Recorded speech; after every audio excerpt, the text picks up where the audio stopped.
Continuing production of The Open Mind has been made possible by grants from Ann Olnick Gumowitz, the Engelson Family Foundation, the Alfred P. Sloan Foundation, the Joan Gans Cooney and Peter G. Peterson Fund, the Rosalind P. Walter Foundation, the Joanne and Kenneth Wellner Foundation, Sally Menard and Norton Garfinkel, and from the corporate community, Mutual of America.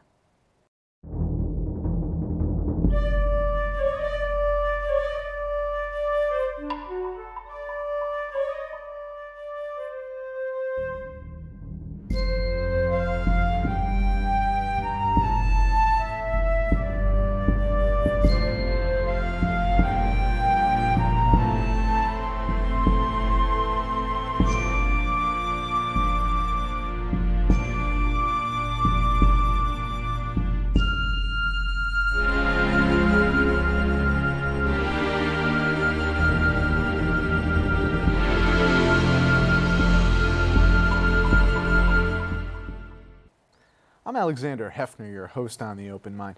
Another presidential debate had drawn to a close, and the fact checkers were proven obsolete again, mocked, ridiculed, or flat out ignored.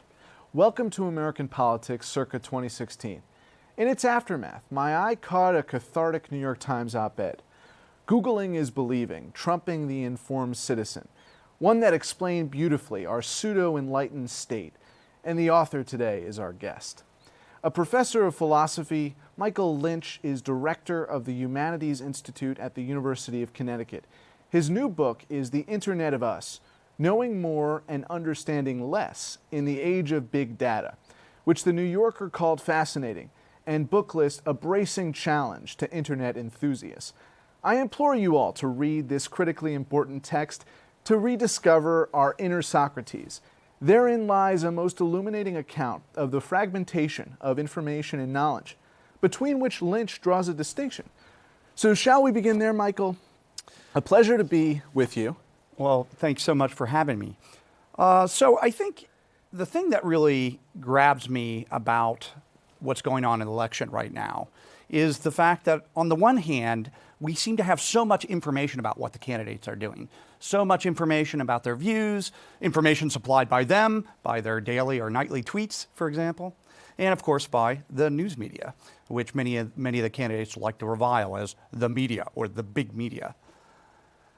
On the other hand, there is a sense in which we seem to have more difficulty than ever actually trying to figure out what it is the candidates are actually representing or believing. And that's partly, of course, because candidates are moving targets. But it's also partly because the world in which we live is a world in which, paradoxically, we have more information available to us through the devices in our pockets than ever before, and yet we also seem to have less real knowledge, or at least that's the sense that many of us have.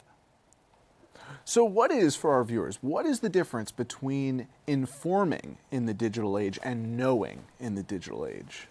Well, I think maybe we should back up a little bit and just think about what we mean by knowledge generally. Since Plato, I think, philosophers have generally thought that knowledge amounts to more than just having information. It amounts to having accurate information. But accurate information isn't quite enough. I mean, I can make a guess, right, and guess accurately and not really know the answer to a particular question you might ask me.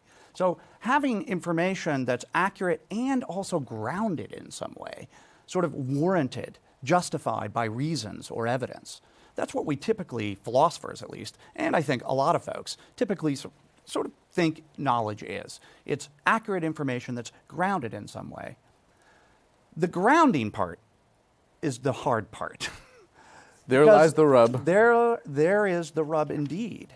Because where do you get your evidence actually matters for whether your evidence turns out to be real evidence or pseudo-evidence. And right now, in the world that we live in, getting back to what I was saying before, we're surrounded with sources of evidence, or at least sources that purport to have evidence for various beliefs that we might have, whether they're about politics or about medicine or anything particularly we want to know about, whether it's the restaurant that we want to go to tonight and how highly rated it is. So we have all this information at our fingertips.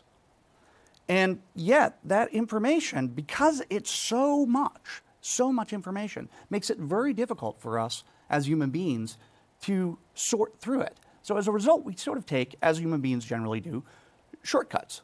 We start finding sources that we think, because they sort of line up with our previously held prejudices or beliefs, that we tend to trust. And as a result, you see that, the infosphere, which we could describe as the massive information that you and I sort of move through on a daily basis, we find the infosphere divided into not just political lines, but all sorts of various lines of evidence sources. So in the most dramatic sense, those people who have certain views about, let's say, Hillary Clinton or Bernie Sanders are going to read certain sorts of blogs or pay attention to certain sorts of shows, all right? And those who follow Donald Trump will find themselves appealing to very different sorts of evidence. And what we find is that, and I think we all know this, is that we start to live in our own little bubbles of bias. And that tends to, on the one hand, convince us that we've got the real evidence, and therefore our information is something we actually know that is true and warranted. But at the same time, tends to shut us off from evidence that might actually run against what we tend to think. And in that sense, that epitomizes, to my mind, antisocial behavior. It's not in the public interest to fragment the electorate, and yet in most instances that's what the media does. You say here, understanding is what we have when we know not only the what, but the why. And the why leads you to ask questions that are framed in a certain moral context.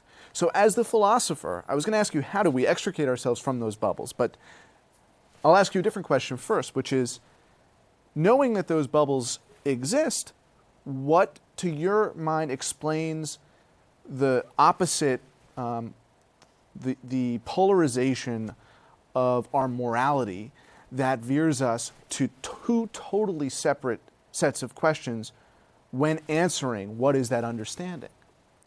Okay, good. So I'd like to talk about understanding a little bit more in just a second, but let me just pick up from the question you just asked, which I think is a really good one. How do we get to this sort of deeply polarized place? So there's lots of explanations. One is the one that you mentioned, which is that we're divided over values. And that division over values is not something that's necessarily bad. I mean, in a democracy, it would be sort of suspicious if we all ended up agreeing all the time. I mean, part of the joy of democracy, when it works well, is that it helps us navigate through our differences in values, and those differences can sometimes be very healthy. What I think is unhealthy is that we've now gone from disagreeing over values, moral values, to disagreeing over the facts. And more than that, disagreeing over whose view about how to tell what the facts are is correct, how to get at the facts. That's the disagreement over the standards of evidence that I was talking about before. And when if you and I were to get into a debate where we were disagreeing not only over how we see the world or how we value it, but actually disagreeing over whose sources are reliable, whose view of how to figure out what the facts are is the right one, it's really hard to know how to fight your way back from there. Because at that point, anything I mention to support my view is going to be seen by you as suspicious. And just for our viewers, examples would include, years ago, if you cited Wikipedia, well, that's just public exposure, basically. Right. Now it's a vetted scholarly source of information. Absolutely. Such that someone might say to you, oh, that's just left-wing propaganda, right? Exactly. Now, the liberals who are watching Fox News may say these are opinion hosts and anchors who have a certain worldview. But let me get at something you said before. As you said, it's not necessarily disagreeable or antithetical to our democracy to have two sets of competing values. But what if one set of those values is uncivilized? I mean, is that what we're looking at in the context of this election? I think a lot of us fear that it actually is. I wouldn't go I think saying that it's uncivilized might be, a little bit a step farther than I want to go, just because I don't want to say that the people who are disagreeing with me, let's say in my political views, are necessarily barbarians. Not that you were insinuating that, but maybe that betrays my implicit bias towards civilization. I do think that some of the values that people are now acting on, and that includes some of the values having to do with evidence, the values that we have for different standards of evidence, some of those values are very deeply undermining of the democratic process.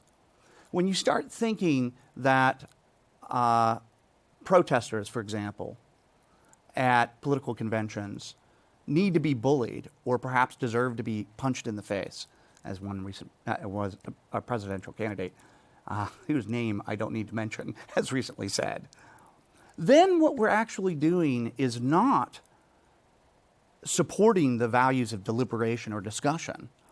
We're actually, in a sense, overtly trying to get around them and devalue them. And so in that sense, I think you're right, that however do we describe it, this is not in the service of democracy. It's a conundrum because you could say a testament to that is the fact that there is such division and derision within Republican ranks. And I would hate to surmise or tell the audience that it is the Republican elites who are civilized and the voters who are uncivilized, right, who are attending these rallies. And I don't want my comments to reflect that point of view other than establishing there is a tacit, if not explicit, acceptance of barbaric behavior. Right. One of the things that we see, one of the reasons that I think we're troubled by this lack of civility and lack of open-mindedness is because we see it as not just representing values that are antithetical to democracy, but also as representing values that seem closer to what some of us would call fascism. Now, the uniforms haven't yet come out, but some of us are waiting with bated breath for when that might happen.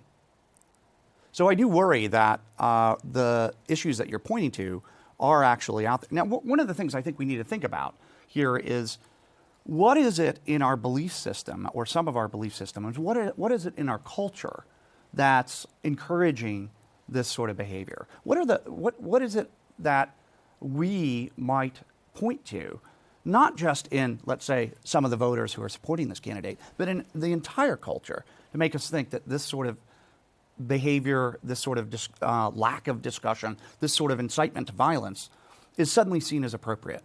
And I think one of the things that we're seeing, one of the reasons that we're seeing so much receptivity to this is precisely because of the culture that we all participate in, and I participate in, on things like social media. Explain. Well, I'm a person who uses Twitter, I use Facebook, like most of the people who are going to be listening to this program. I'm wedded to my iPhone, and I have more computers than I care to admit. So I'm a full participant in the open so-called society of the internet. But the open society of the internet, which promised in its early days to democratize knowledge, to open up information for all of us, has only partly fulfilled that promise. It's also, as I think a lot of us know, and actually I think a lot of young people know better than myself, is that it also has, as we say, a dark side. And the dark side is the side that we see raging on chat forum discussions and allowing people to frame views that would have been seen at one point as way off the table, as views that can be seen as having a backing, having their own website. If we think about the amount of the great use that white supremacist groups have been able to put the web, we see an example of what I'm talking about. And you also cite in the book examples of data that's distorted in such a way to misrepresent reality. And so it's malicious in two senses. Indeed. One of the things that we do tend to see is that, one way I put it is that the internet is the world's greatest fact checker, but it's also the world's greatest bias confirmer at the very same time. Or if you're being less generous, it's also an alternate universe of... Right. That's right. I mean, it allows us to create alternate universes, allows us to create these little bubbles where people feel safe to talk about incredibly damaging and divisive and downright racist and sexist opinions. The vigilanteism of this election.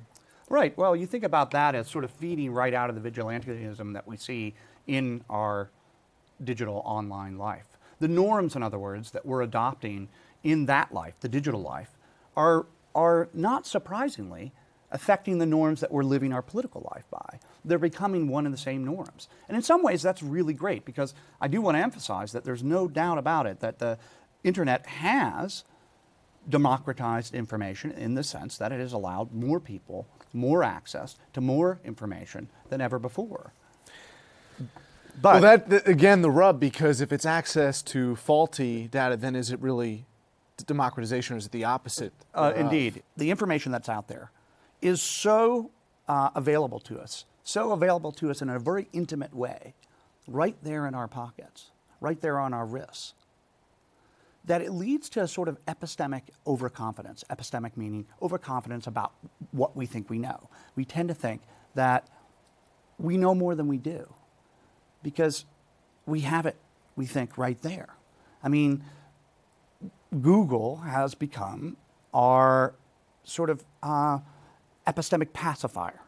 It's made us feel so comfortable with the fact that we can access what we think are the facts at any moment. I mean, we see this in all sorts of ways. I mean, how many times have you been at a party or, at a bar and somebody gets into a dispute over facts, it might be baseball, and then we run to the phones to see who's right and who's wrong. And that can be annoying, but we all do it. And what does that say? Well, that says that nowadays, where we used to think that, seeing is believing, now we think Googling is believing. Right. And that increases or makes us overconfident in ways that I think allow us to be easily manipulated by those who desire to do so.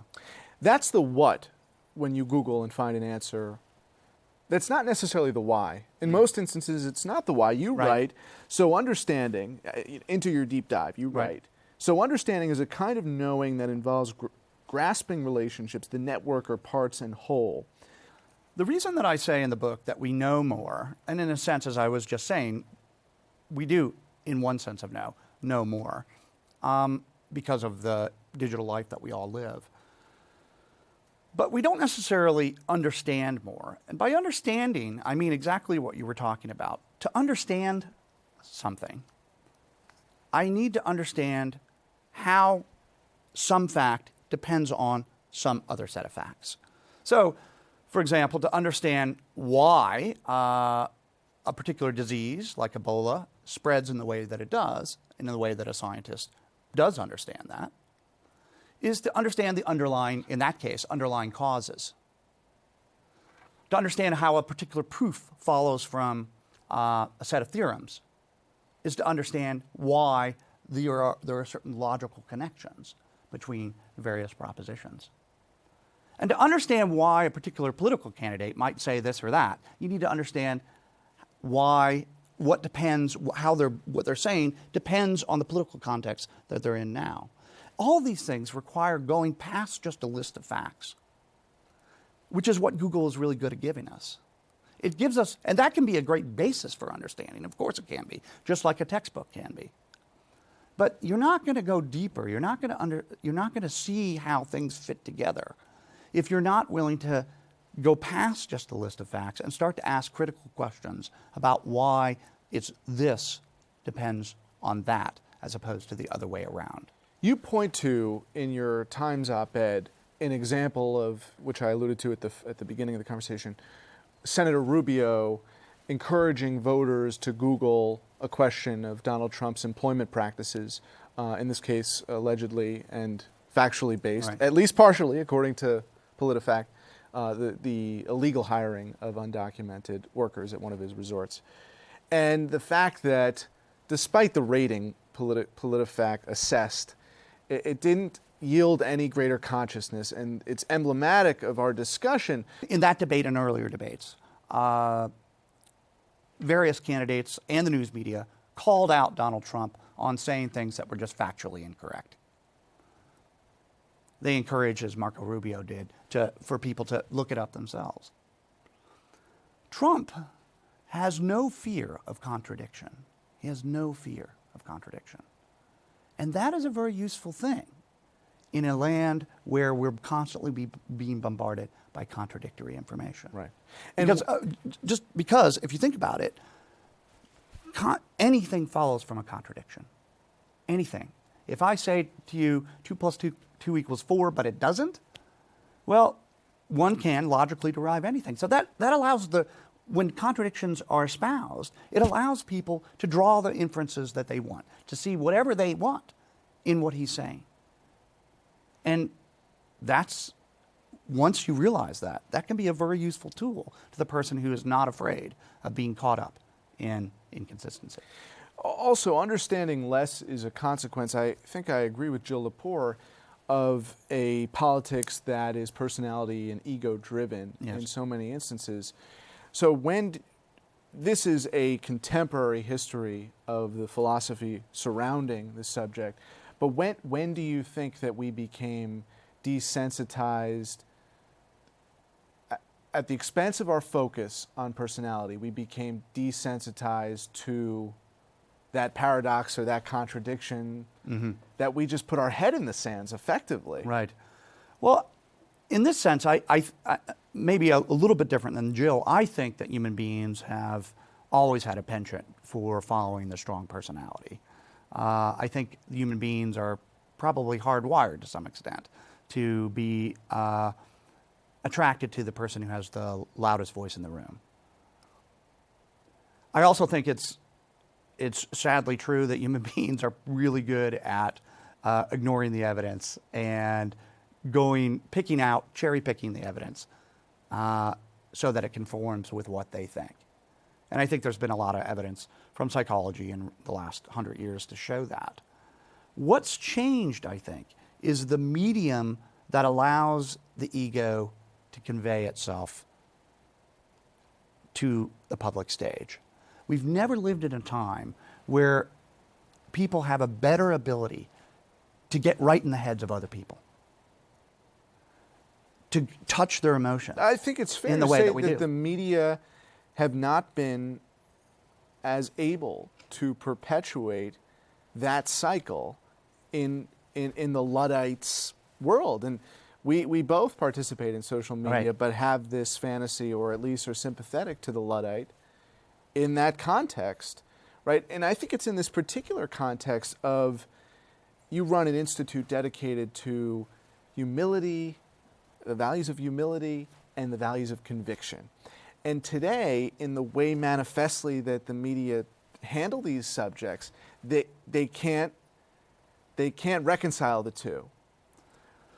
What do you envision in terms of truth, lies, and the future of this internet age as the vehicle through which we can reconcile the desire to have conviction, but also humility? You're right. The institute that I run, the Humanities Institute, is just launching a large project that is dedicated to trying to figure out how to balance humility with conviction in public life.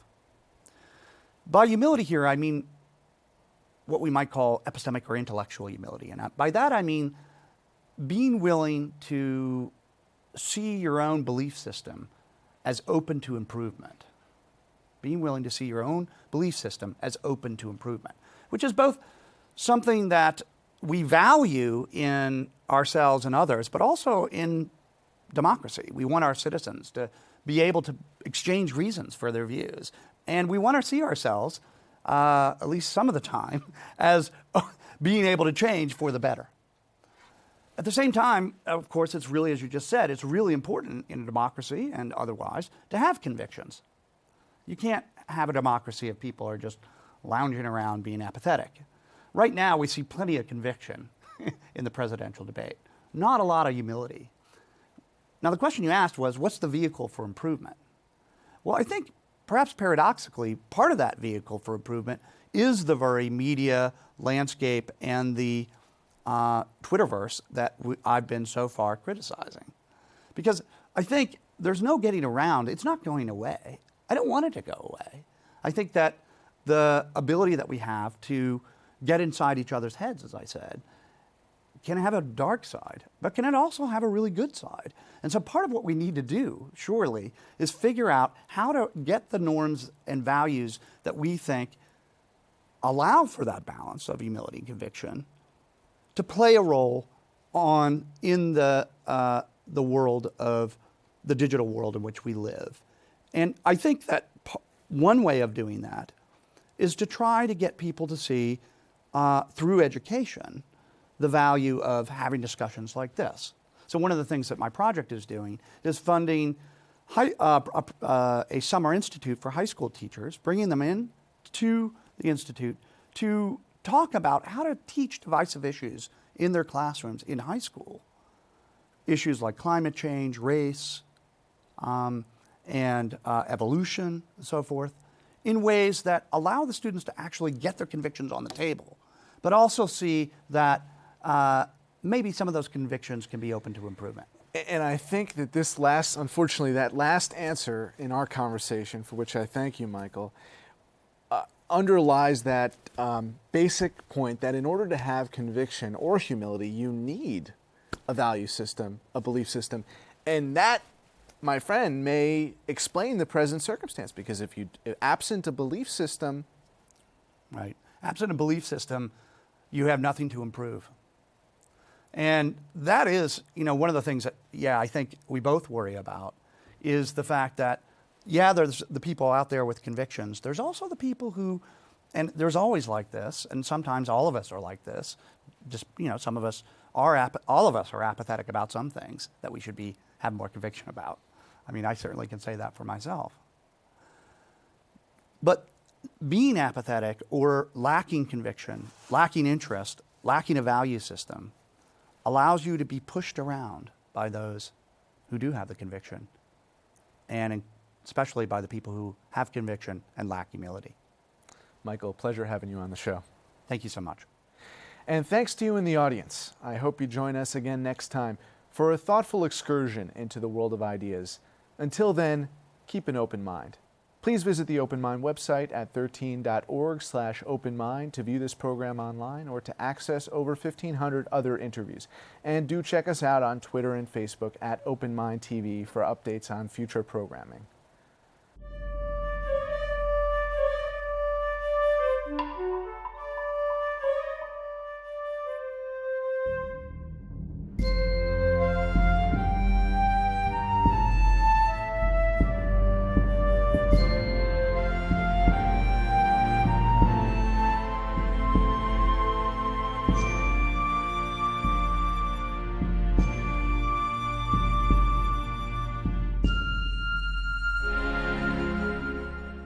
Continuing production of The Open Mind has been made possible by grants from Anne Olnick Gumowitz, the Engelson Family Foundation, the Alfred P. Sloan Foundation, the Joan Gans Cooney and Peter G. Peterson Fund, the Rosalind P. Walter Foundation, the Joanne and Kenneth Wellner Foundation, Sally Menard and Norton Garfinkel, with special thanks to the Schumann Media Center for additional support, and from the corporate community, Mutual of America.